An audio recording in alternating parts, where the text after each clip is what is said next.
Alhamdulillahi Rabbil Alamin. Wa sallallahu ala Sayyidina Muhammad wa ala alihi wa sahbihi ajma'in, amma ba'du. Kita pada pagi ini masih menyambung yang kemarin, yaitu sahabat Nabi Abi Amr wa Jarir bin Abdullah. Saya ulang lagi, mereka bersama Rasulullah di siang bolong. Kemudian hadir tiba-tiba sebuah komplotan, jamaah. Mereka tidak pakai alas kaki, dengan pakaian yang betul-betul kumuh, tidak sesuai dengan masa itu. Dan mereka semuanya memiliki pedang. Ketemu dengan Nabi sallallahu alaihi wasallam, setelah diperhatikan mereka keturunan dari Bani Mudar. Begitu Rasulullah melihat kondisi umatnya, satu rombongan itu, fatama'ar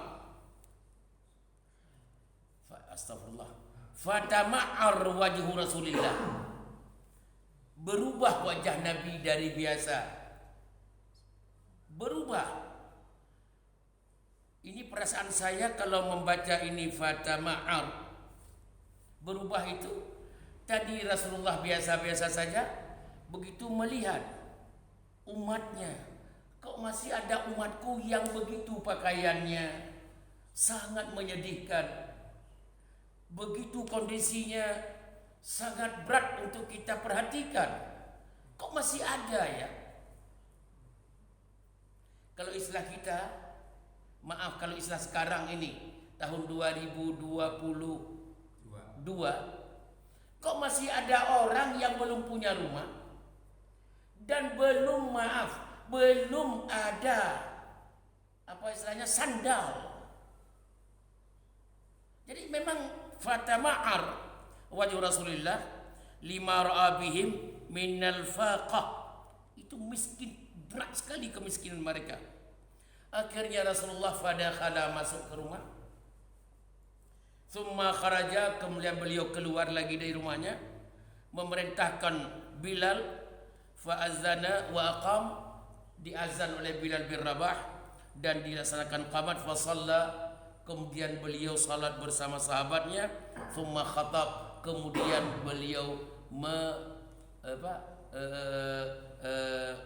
membuat semacam kultum, jadi pesan singkat, yaitu pesannya yaitu firman Allah, ya ayyuhan nas ittaqu rabbakum alladzi khalaqakum min nafsin wahidah, dan seterusnya. Takutlah kepada Allah, yang Allah itu pencipta kamu, semua kamu dari jiwa yang satu, yaitu keturunan Nabi Adam. Kemudian Rasulullah membaca, ya ayyuhalladzina amanu taqullaha wal tanzur nafsun ma qaddamat lighad. Hai orang-orang beriman, takwa kepada Allah dan lihat persiapan masa depanmu. Udah cukup atau belum? Artinya begini, ini lahan amalan udah datang nih. Lahan amalanmu udah datang. Semuanya evaluasi.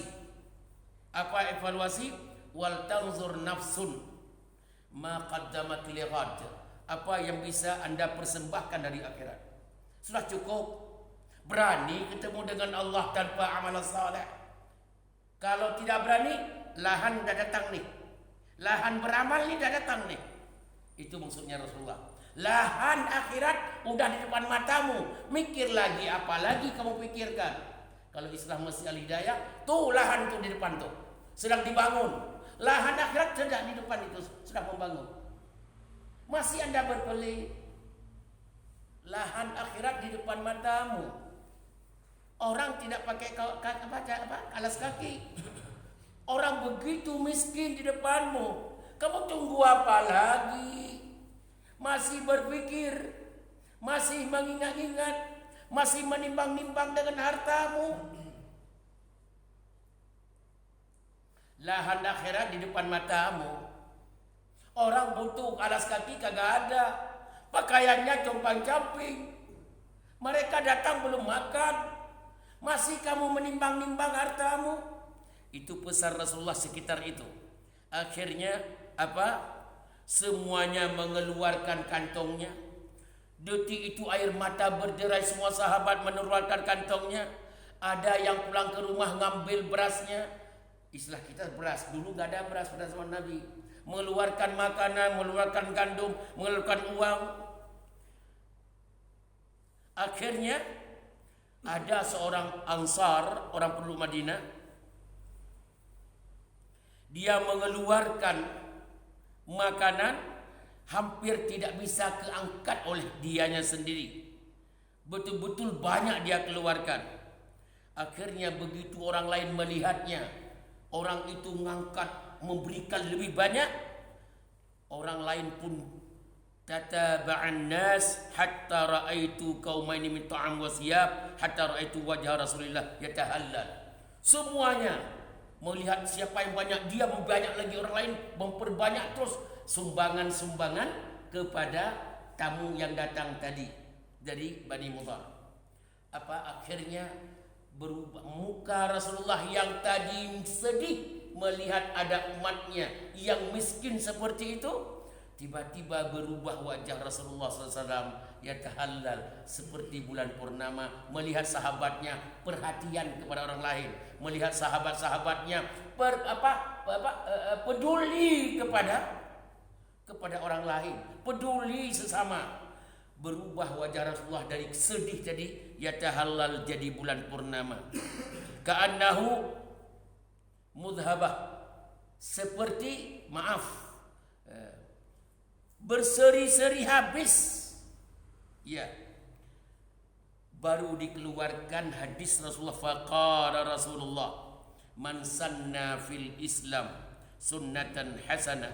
Siapa yang membuat jalan dengan jalan yang baik di dalam Islam, falahu ajruha, bagi orang itu pahalanya, wa ajru man amila biha ba'dahu, dan pahala ya orang-orang yang mengamalkan ya, cara dia melakukan jalan tadi berpengaruh kepada orang lain sampai setelahnya nanti, sampai dunia kiamat, pahalanya mengalir kepada dia.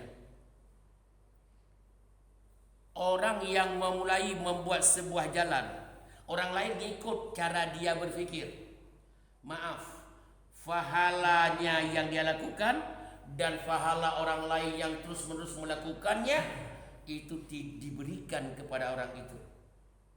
Contoh, kalau sekarang Anda bangun di depan umum, Anda masukkan 100 rupiah ke dalam celengan masjid yang sedang dibangun Masjid Al-Hidayah, orang lain langsung terlintas, oh aku juga punya duit 100, masuk lagi. Orang lain terpengaruh dengan caramu, pahala orang yang pertama mendapat pahala, dan orang yang terus menerus mengikuti cara dia, terus pahalanya mengalir untuk dia sampai dunia kiamat. Allahu Akbar. Min ghairi ay yanqusa min ujurihim syai'un. Tidak ada yang kurang pahala diberikan kepada orang itu semua. Masya Allah, tabarakallah. Wa man sanna fil Islam, sebaliknya, kalau Anda menjadi sebab orang lain hancur, menjadi sebab orang lain berbuat zalim, Anda sebabnya. Itu kezaliman Anda harus Anda pikul dengan dosa, dan kezaliman orang yang mengamalkan setelah Anda pun Anda akan dipikulkan kepada Anda sampai dunia kiamat tanpa kurang sedikit pun. Hadis ini adalah hadis sahih riwayat Imam Muslim. Di sini poinnya adalah 3 saja pagi ini. Poin besar 3 saja. Pertama, pemerintah setingkat Nabi. Ini pemerintah. setingkat Rasulullah, sangat peduli kepada orang-orang yang kehidupan di bawah rata-rata. Dan beliau tersinggung sekali dengan dirinya sendiri. Dan beliau berusaha untuk mengajak teman-teman sahabat-sahabatnya untuk berbuat baik kepada orang yang membutuhkan. Itu Nabi, itu pemerintah yang melihara rakyatnya. Bukan, pemerintah menyebabkan rakyat miskin, bukan. Tapi pemerintah menyebabkan rakyat yang miskin didongkrak kehidupannya melalui teman-temannya. Jawab serentak jelas. Kurang semangat jelas. Kemudian itu yang pertama, poin yang pertama. Poin yang kedua,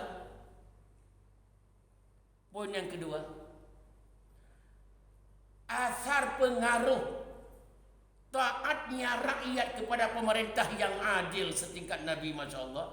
Karena Nabi tidak pernah menzalimi, maka taatnya langsung pengaruh. Detik itu pula orang yang tadi mengkhawatirkan hidupnya menjadi berubah, hidupnya menjadi lebih baik. Kenapa cepat sekali respon masyarakat? Karena amanah. Rasulullah itu orangnya amanah, orangnya adil, orangnya berbuat baik, bukan basa-basi. Kalau dengan bahasa kita sekarang, bukan belusukan bohong. Betul-betul. Makanya pengaruh kepada rakyat.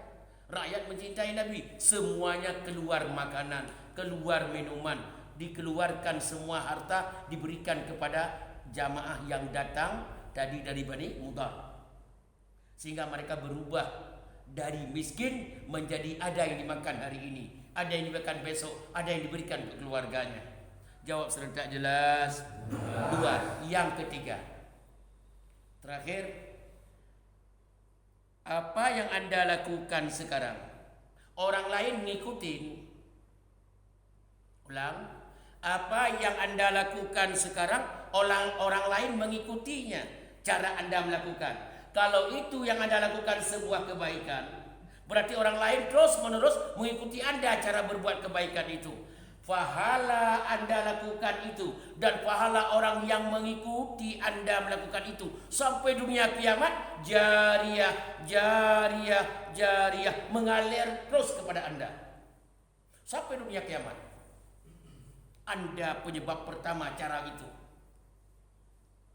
Tapi sebaliknya, kalau Anda menyebabkan membuka sebuah pemikiran yang menghancurkan orang lain, yang menzalimi orang lain, yang menghina orang lain, yang membuat orang lain hancur, maaf, itu dosa Anda pikul. Dan dosa orang yang mengikuti jejak Anda pun dipikulkan ke atas Anda sampai dunia kiamat. Namanya dosa warisan, dosa jariah. Dosa jariah. Kalau begitu, jariah itu tidak hanya pada amal kebaikan, tapi jariah pun akan ada pada kezaliman. Makanya di sini poin, ayo mari kita coba mulai sekarang menjadikan kita adalah imam untuk menunjukkan kebaikan kepada orang lain. Jangan Anda menyebabkan sebuah kejahatan sehingga orang lain mengikuti Anda. Jawab serentak jelas. Ini yang paling poin. Maaf, setiap pagi 2-3 menit, lama sedikit-sedikit, lama-lama jadi gunung. Dikit-dikit, lama-lama jadi gunung. Makanya mudah-mudahan Allah ridha dalam hidup ini. Ya, mudah-mudahan Allah tidak hanya memberikan kita kesempatan untuk mendengar, tetapi juga Allah memberikan kita kesempatan untuk bisa mengamalkan apa yang kita pelajari, apa yang kita dengar. Jelas? Semangat, jelas?